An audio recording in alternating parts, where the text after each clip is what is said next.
mangyaring itaas ang kanang kamay at sumunod sa akin. Panunumpa sa katungkulan. Ako si ng Bureau of Fire Protection na hinirang o ikinalaga at kinalaga sa katungkulan bilang Fire Officer 1 ay taimtim na nanunumpa. Natutuparin ko ng buong husay at katapatan sa abot ng aking kakayahan ang mga tungkulin ng aking kasalukuyang katungkulan at mga iba pang pagkaraan nito'y gagampanan ko sa ilalim ng Republika ng Pilipinas na ang tunay na mananalig at tatalima ako rito na susundin ko ang batas, mga pautosang legal at dekretong pinaiiral ng mga sadyang idinakdang may kapangyarihan ng Republika ng Pilipinas. At kusa kong babalikatin ang pananagutang ito This meeting is being recorded. nang walang anumang pasubali o hangaring umiwas. Siyahan ako ng Diyos.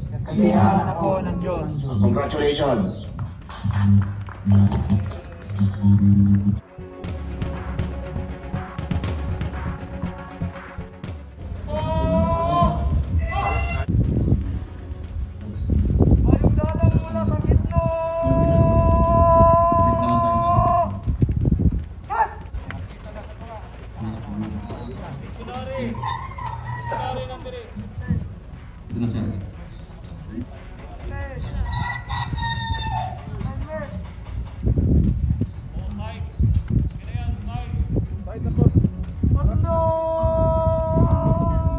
We would like to acknowledge the presence of our Deputy Chief of Operations, Chief Superintendent Roberto Riconillo and Juan Chusa.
Ewan ko sa tayo magpa-park. I-unload lang natin yung ano.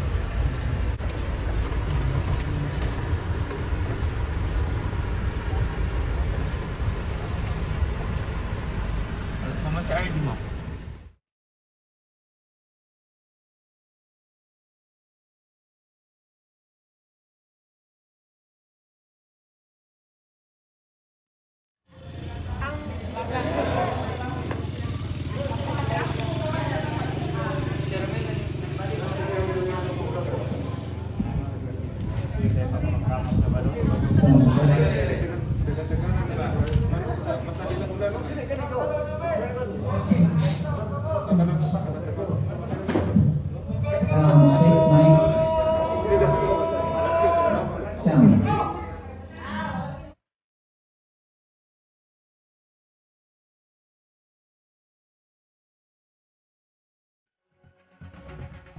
Are instructed to open their cameras.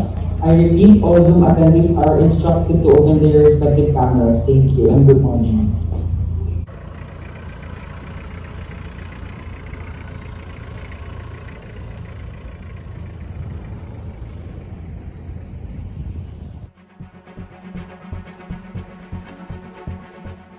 And we request everybody to stand for invocation to be led by Reverend Fong, Senior Instructor D. Tapia, to be followed by the Senior Team National Anthem.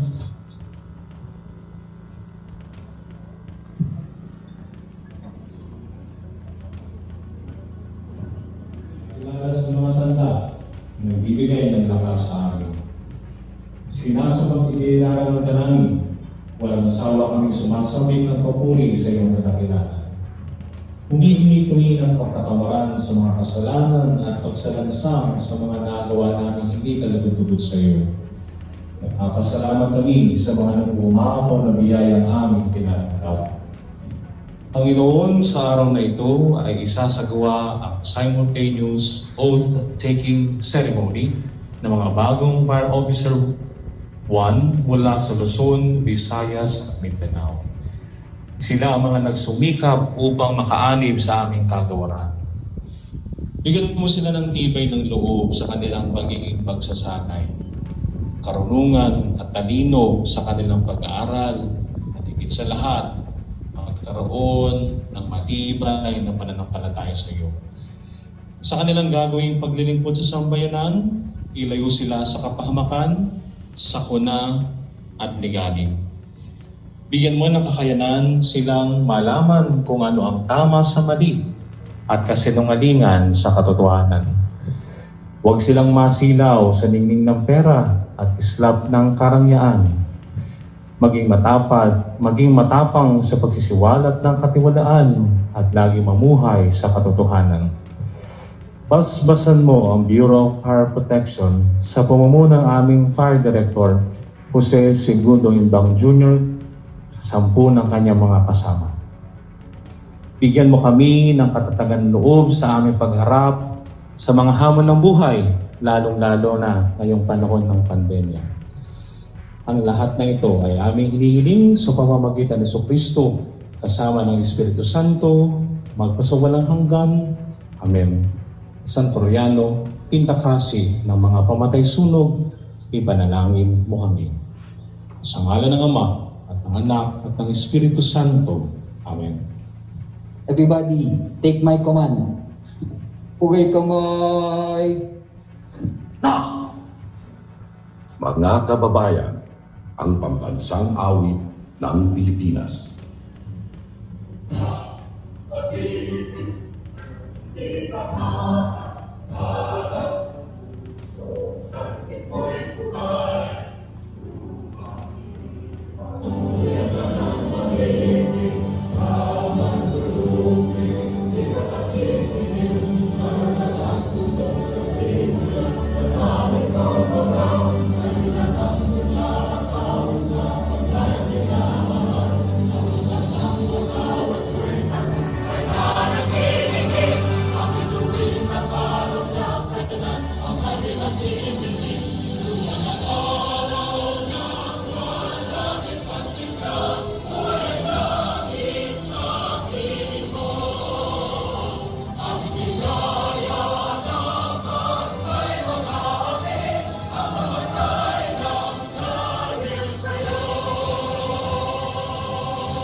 Baba kamay! For the opening remarks, you may now take your seat, sir.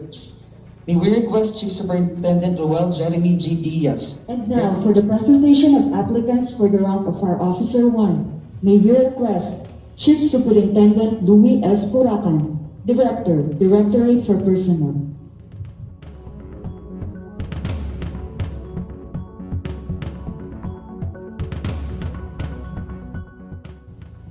With the Chief, Bureau of Fire Protection, Fire Director Jose Segundo Imbang Jr., sir. It is my pride, honor, and privilege to present to you the 2003 individuals after having gone through the rigorous recruitment process undertaken by the BEP NHQ and the BEP regional offices. are now ready for appointment as Fire Officer 1 in the Bureau of Fire Protection effective this date. Breakdown are as follows. Region 1, 124. Region 2, 114. Region 3, 138. Region 4A, 143. Region 4B, 101. Region 5, 122. Region 6, 135. Region 7, 133. Region 8, 131. Region 9, 105. Region 10, 112. Region 11, 113. Region 12, 102. And 6 from the NSQ.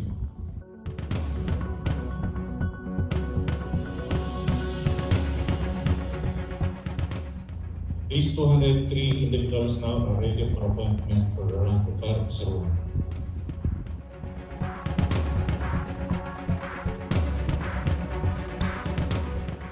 Yes, sir.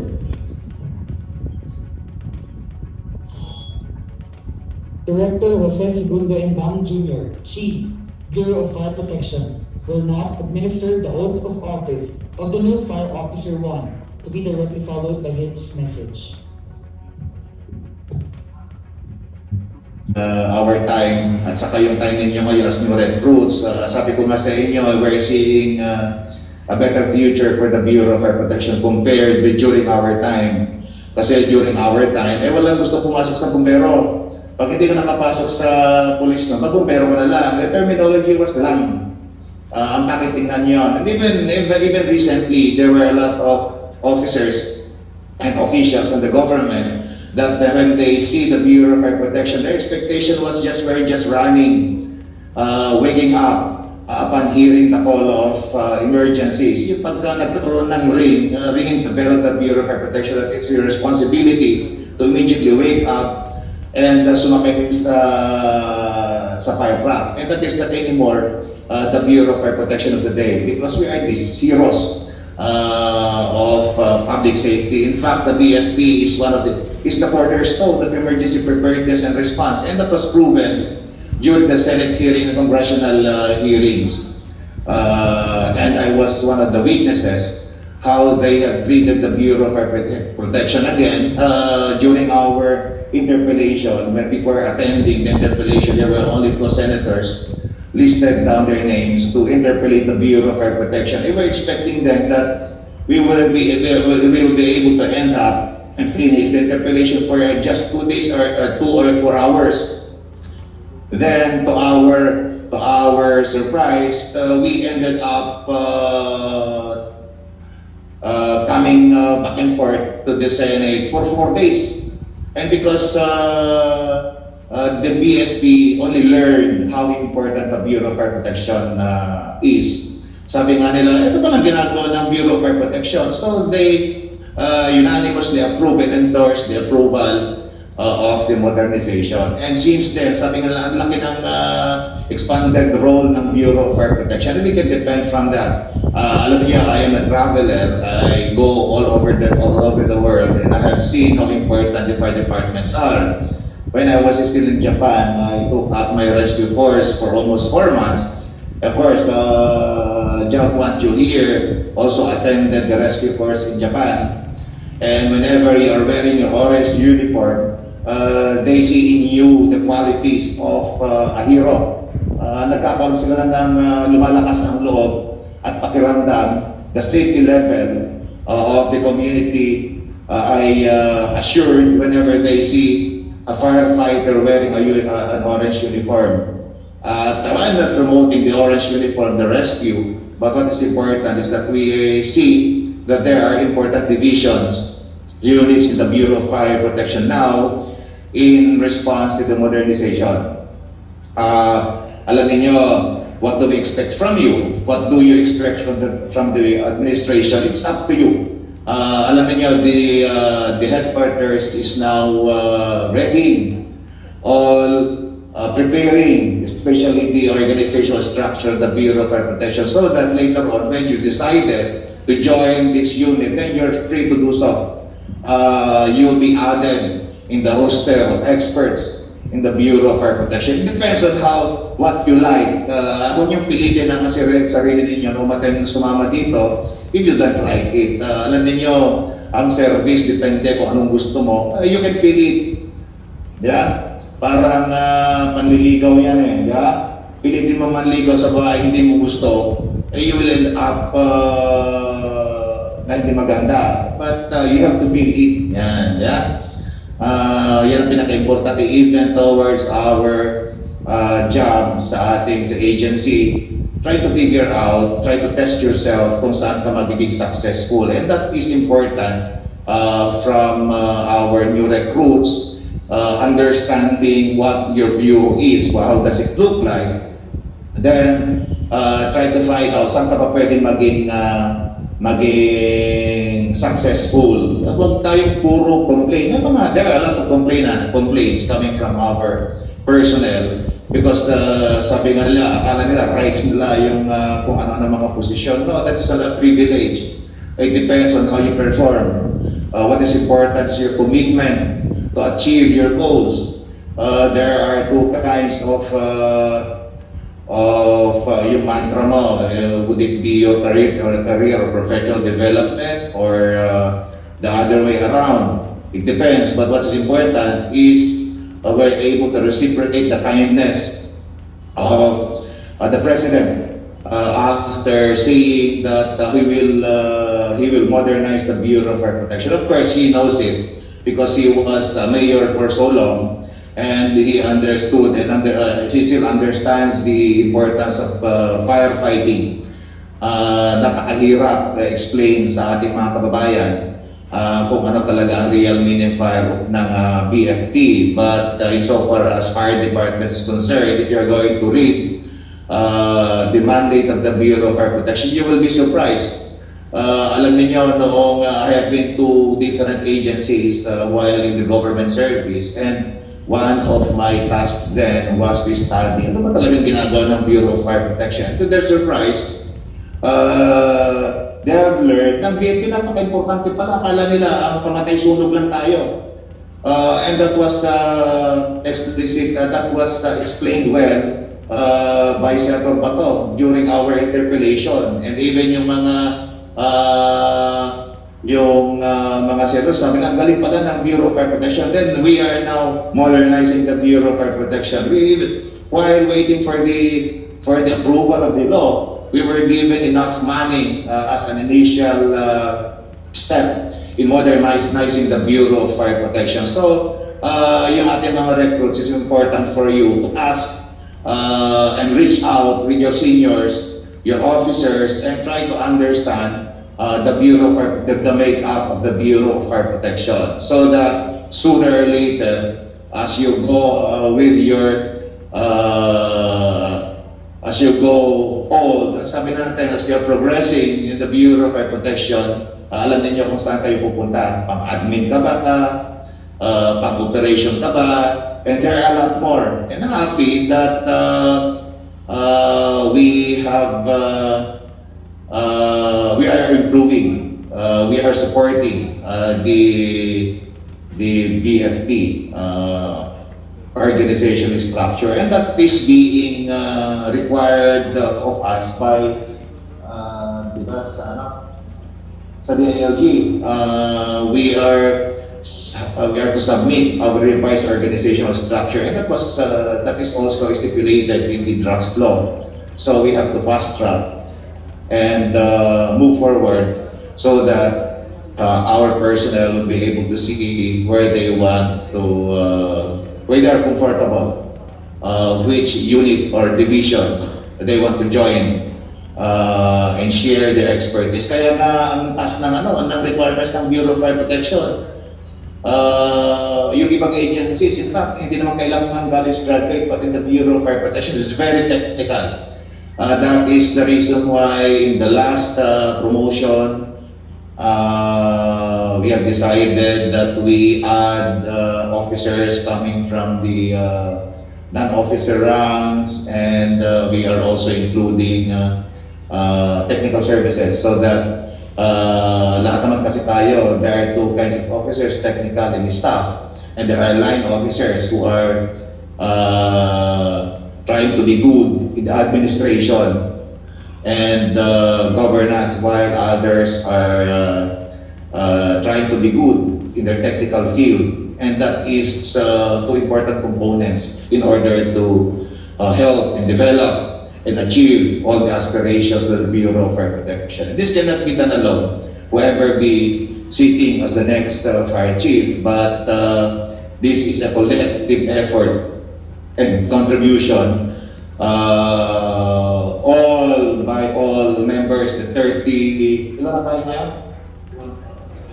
By the strong, solid, and committed 31,000 plus at 231,286. Alam niyo kasi pagka ang speech ko concerning mathematics, I always ask Gerald Pancho, magaling yan talaga. Ang memory niya sa number, very good, very, yeah.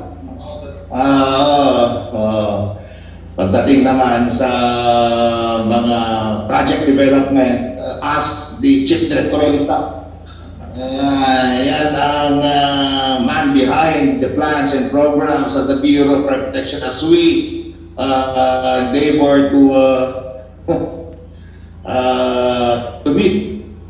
Sabi ka nga, yan ang nagsasabi. You know, the standard of the Bureau of Fire Protection significantly increased, to be honest, unlike before. So we are happy, and you must be proud of it, of your Bureau of Fire Protection, that the recognition increased significantly. Whenever the public sees us while walking or while responding, they wave their hands, they see that these are the modern bureaus. Especially during the COVID, we're not thankful of COVID, but what is important, that is the complete turnaround of how they recognize and see the Bureau of Fire Protection.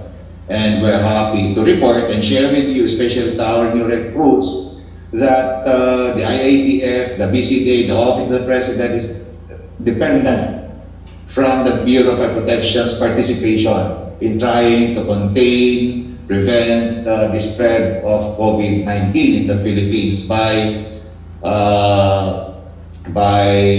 augmenting yung mga hospitals in Metro Manila. And we were touched during our meeting, during the signing of the Memorandum of Understanding, but because some of the administrators of some of the hospitals that were requesting for augmentation, they even cried. And they're very thankful that they have now the nurses, medical allied personnel joining them, supporting them. And they said, this is the time, and we appreciate the commitment, the heroism of the Bureau of Fire Protection. We are deploying, we have deployed mga ilan, marami na, na-deploy natin mga nurses all over the Philippines. And these are the new heroes, the kind of fabrics we are expecting from the members of the Bureau of Fire Protection. So, every one of us has a role by influencing others, and that is leadership. Alam niyo, ang leadership, very meaningful yan, and that is very important. And let me share it with you. When we define leadership, it's an art of influencing others, for the attainment of our objective. And that is structure, and defining it and doing it is not by just defining or saying it, but you have to do it, because the most critical part of that, of the leadership, how to influence others, so that collectively we will we're able to attain the objectives of the Bureau of Fire Protection. And that is the only the only thing that we want to have in our lifetime and our time as members of the Bureau of Fire Protection. I'm happy that I could say I was able to contribute something so that the people would know how important the Bureau of Fire Protection is. At least after I retire. And hopefully that our brothers and sisters, when I'm retired, and alam niyo, huwag kayong mahiya. At sana naman I will be included in the history of the Bureau of Fire Protection that I did something just like other fire chiefs in the past who did their best. Of course, we are not Superman that we can do everything with our limitations also. But what is important is that we're able to have the support, the professional support from everyone in the Bureau of Fire Protection, especially our officers, members of the command group, and the director, the day staff of the Bureau of Fire Protection. Again, to our regional directors, I wish also to congratulate you for doing for a job well done. Now we have our new brothers and sisters, take care of them. Because our brothers and sisters expect from us also. It is your responsibility to teach them, to influence them, to give them what is due to them. And in the same manner, our new recruits have to perform also, follow the rules. Huwag tayong mag-ibang gawa. Otherwise, you will suffer the consequences, and that was the greatest instruction of the President. Perform our job well, with honesty, integrity, honor.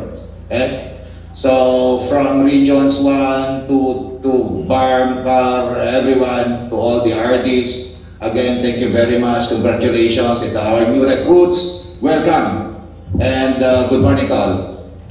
Thank you very much, Chris. We should always take note that the Bureau of Fire Protection will continue to produce effective and efficient BFP personnel to help us achieve and perform our mission, vision, and mandate. Once again, congratulations! Welcome and God bless on your new journey as members of the gallant and service-oriented Bureau of Fire Protection. And now, let us sing with honor and pride the BFP hymn.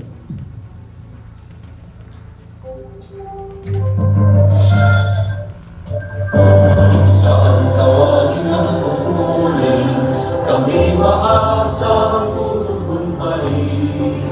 Kahit saan man ang away, inuunin, sinumpaan ay aming tutuparin.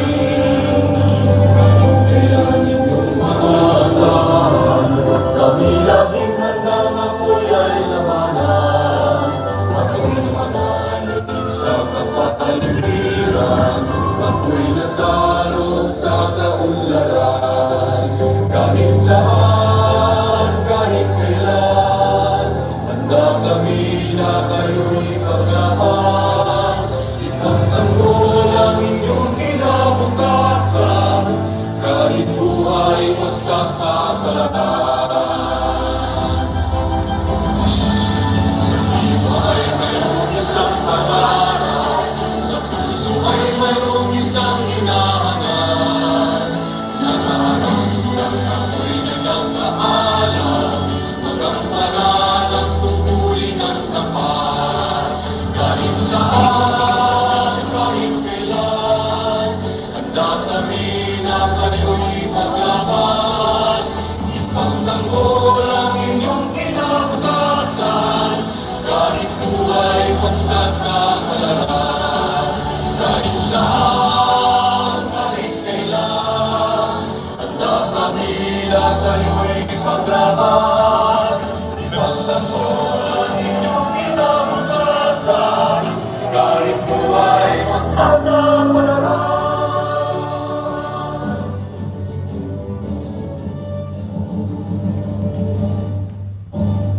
It takes great determination to reach this far, despite the challenges encountered by each individual with stories to tell. You have successfully done your part to become a hero and a proud member of the Bureau of Fire Protection. And that concludes the oath-taking ceremony of the new Fire Officer 1 of the Bureau of Fire Protection. This has been your host this morning, Inspector Leslie Ann C. Ramos. And Inspector Daniel B. Baila. God bless on your journey. Good luck on your training. And be the best trainee that you can be. Together, let us save lives and properties. Let us all have a blessed day ahead.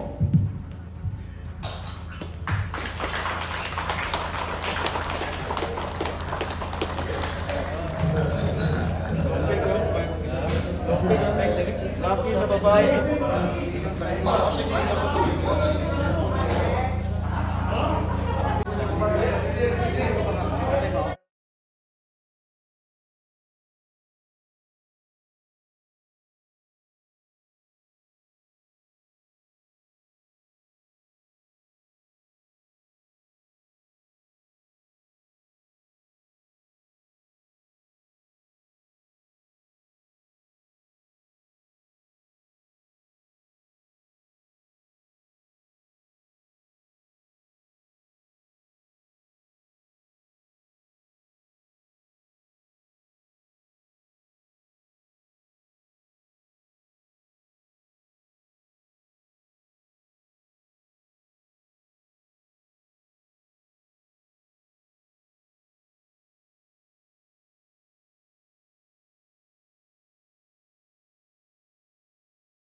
On July 1, 2021, appointee FO1 first name, middle initial, last name, signature date ito. 3 copies pa, walang dito. Ha? Ano pen? No.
Basig sila na.